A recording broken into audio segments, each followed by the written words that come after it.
talking to you. I'm talking to you. I'm talking to you. You. I'm talking to you. I'm talking to you. I'm talking to you.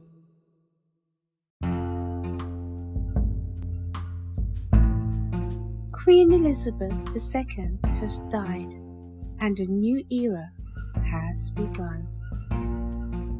At the time of recording, it's the 12th of September 2022, and Queen Elizabeth II passed away on the 8th of September 2022. That morning, I woke up and looked through my bedroom window and saw part of a rainbow in the sky. It was so beautiful with bright, vivid colors. I grabbed my mobile and started to take pictures to get the best shot possible, but my camera wouldn't do it justice. I think I took about 7 shots. Anyway, I chose the best one possible, and at 7:24 a.m., I posted it into the WhatsApp group I have with my 4 children. I wrote the caption, "A view from my bed this morning, reminding me of the promises of God." My son Abel replied at 7:25 a.m.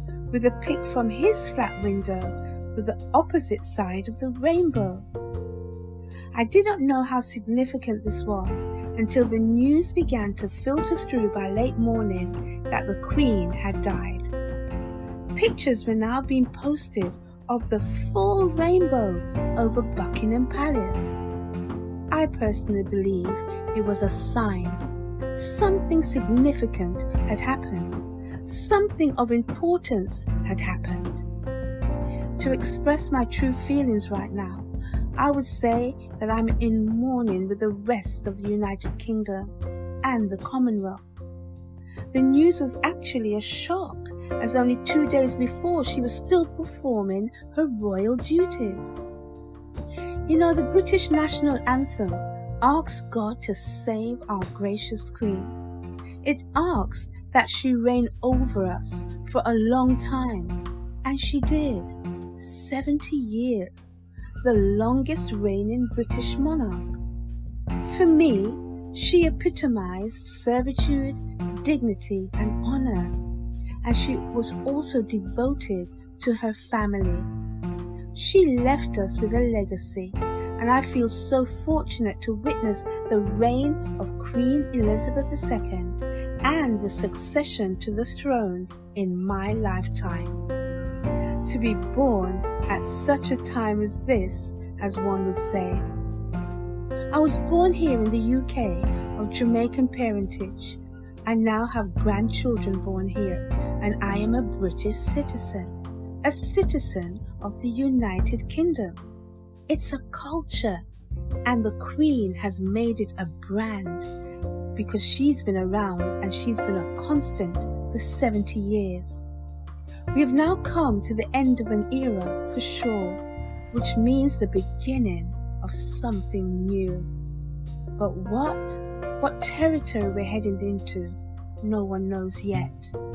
Yes, we are in unprecedented times, we keep hearing, and the plot thickens. We are now in what is considered post-COVID.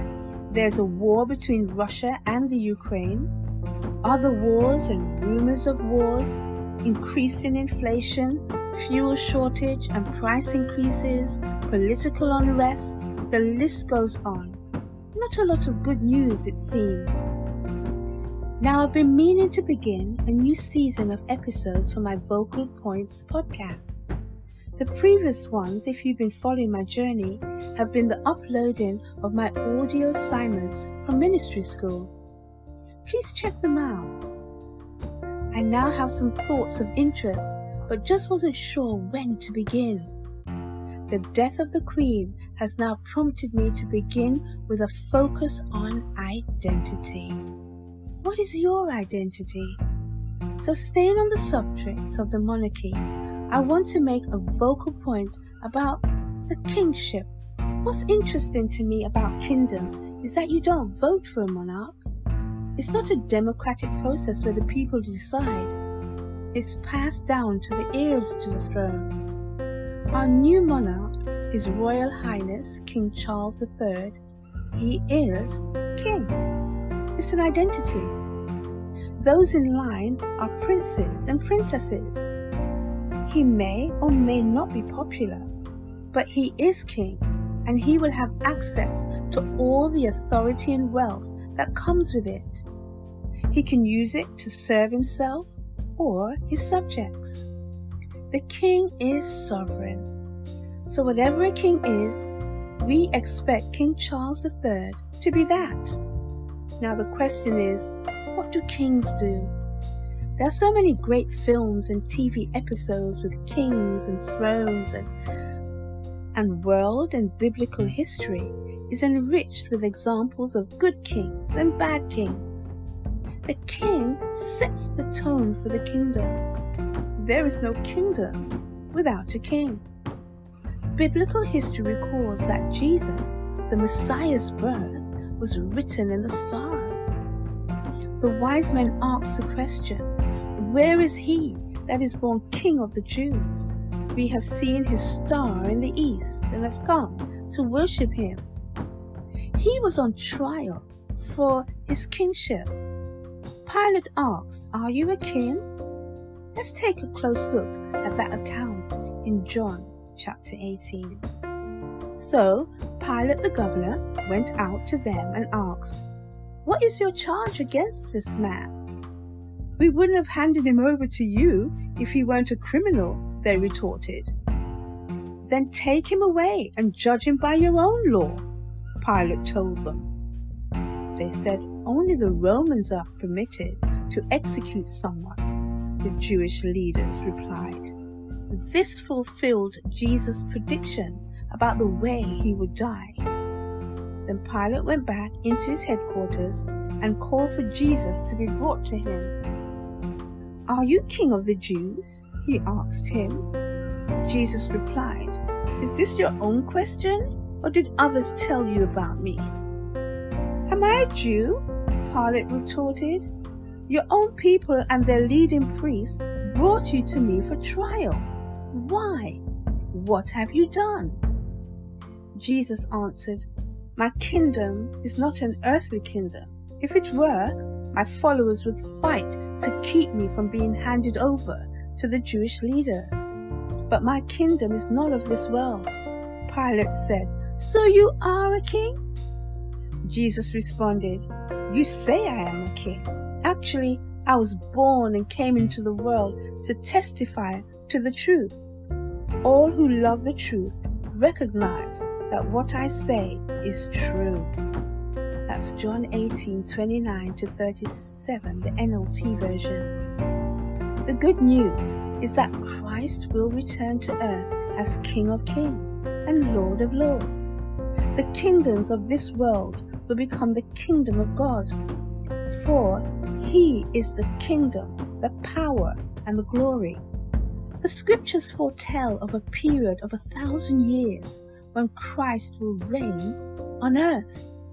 Christ will reign as heir to the throne, and believers will be joint heirs and priests, educators. I don't know about you, but to have Christ reigning on the earth sounds attractive to me. A rule of justice and peace on earth. If he fed the 5,000, his government will eliminate poverty for sure. I hope to begin to make vocal points about our identity as Kingdom of God citizens. I hope for us to explore together what it is and its importance. I'm hoping to have guests that will help us to tackle this quest and provide clarity. I trust that you will join me weekly and let us grow in wisdom and understanding. I also pray for the new King, King Charles III. I pray that he will have a peaceful reign. I pray that he will make wise choices as king and as head of the Church of England.